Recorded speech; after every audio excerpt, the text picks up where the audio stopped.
अस्सलाम वालेकुम। आज मैं टॉपिक है ना growth and reproduction of bacteria जो कि बहुत आसान और सिंपल सा टॉपिक है।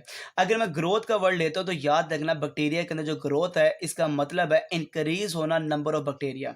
अब बैक्टीरिया अपनी तादाद कैसे ज़्यादा करता है? ये अपनी तादाद को इंक्रीज करता है बाय बाइनरी फिशन। ये बाइनरी फिशन इसकी एसेक्सुअल रिप्रोडक्शन है। बाइनरी का मतलब टू और फिशन का मतलब डिवीजन है कि एक बैक्टीरिया से दो बैक्टीरिया बनना, they are called binary fission है। इसमें होता क्या है? सबसे पहले बैक्टीरिया जो अपनी बॉडी है उसको बड़ा करेगा, इनलार्जमेंट करेगा। ये बैक्टीरिया की सेल वॉल है, ये बैक्टीरिया की प्लाज्मा मेम्ब्रेन है, ये बैक्टीरिया का क्या है? डीएनए है। सबसे पहले जो पेरेंट बैक्टीरिया है ये अपने आप को क्या करेगा? बड़ा करेगा, साइज के लिहाज से इनलार्जमेंट करेगा।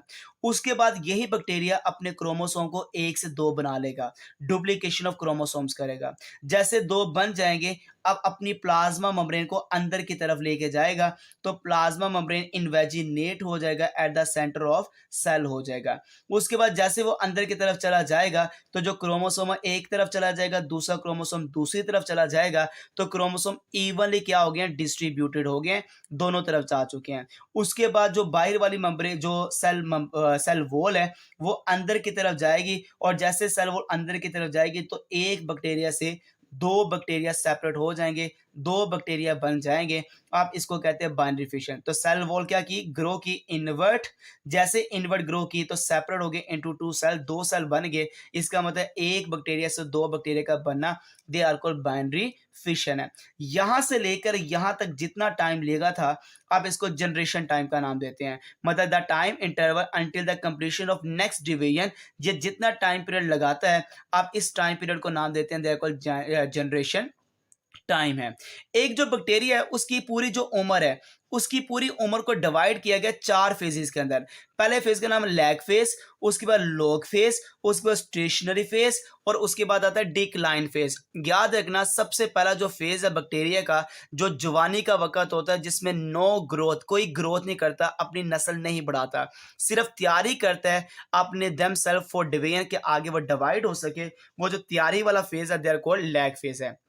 उसके बाद बैक्टीरिया आगे चला जाता है लॉग फेज, जो कि जवानी का वक्त होता है, जिसमें बैक्टीरिया ग्रोथ करता है, अपनी नस्ल को बढ़ाता है, डिवाइड करता है एट एक्सपोनेंशियल रेट, बड़ी तेजी के साथ डिवाइड करता है, एक से दो में डिवाइड हो रहा होता है।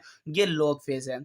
उसके बाद जबकि मरना और इसका नस्ल को बढ़ाना इक्वल हो जाता है, मतलब कि आप रिप्रोडक्टिव रेट और डेथ रेट इक्वल में जब आ जाता है, उस फेज को स्टेशनरी फेज का नाम दिया जाता है। और जब बैक्टीरिया मरना स्टार्ट हो जाता है उसको डिक्लाइन फेज कहते हैं। जब बैक्टीरिया स्टार्ट कर देता है डाइंग करना, मरना स्टार्ट हो जाता है, तो यहाँ पे बैक्टीरियल डेथ रेट मोर है देन रिप्रोडक्टिव रेट, इस फेज को नाम देते हैं जो आखिरी फेज है, they are called decline phase है। इसी तरह ये तो एसेक्सुअल रिप्रोडक्शन है। आपको बताता चलो जो बैक्टीरिया है इसके अंदर ट्रेडिशनल माइटोसिस और सेक्सुअल रिप्रोडक्शन एब्सेंट होती है, नहीं मौजूद। जिस तरह हम माइटोसिस को पढ़ते हैं, सेक्सुअल रिप्रोडक्शन को देखते हैं, ऐसे जो पूरे जानदारों के अंदर आपको ये प्रोसेस जो नजर आते हैं, ये बैक्टीरिया के अंदर मौजूद नहीं है। हाँ, ये कॉन्जुगेशन परफॉर्म करता है। कॉन्जुगेशन का मतलब क्या है? ये एक बैक्टीरिया है, ये इसका जो उभरा हुआ स्ट्रक्चर है इसको कहते हैं पिलाई।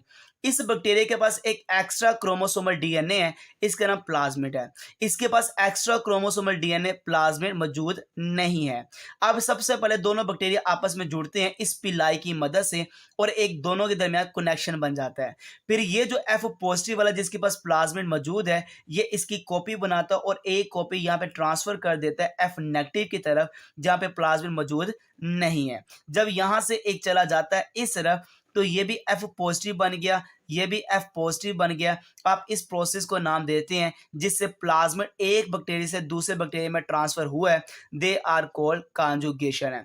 तो कॉन्जुगेशन में क्या हुआ? ट्रांसफर किया जेनेटिक मटेरियल, मतलब प्लाज्मिड को ट्रांसफर किया डोनर से रिसिपिएंट बैक्टीरिया के पास by the process of conjugation, पर इसकी मदद से with the help of sex pili. तो इस वजह से क्या हुआ? फॉर्मेशन हुई है न्यू जेनेटिक कॉम्बिनेशन, जो इसके पास नहीं था वो आ गया, न्यू जेनेटिक कॉम्बिनेशन बन गया। आप इस पूरे प्रोसेस को नाम देते हैं, देयर कॉल्ड कॉन्जुगेशन है। जज़ाकल्लाहु खैर।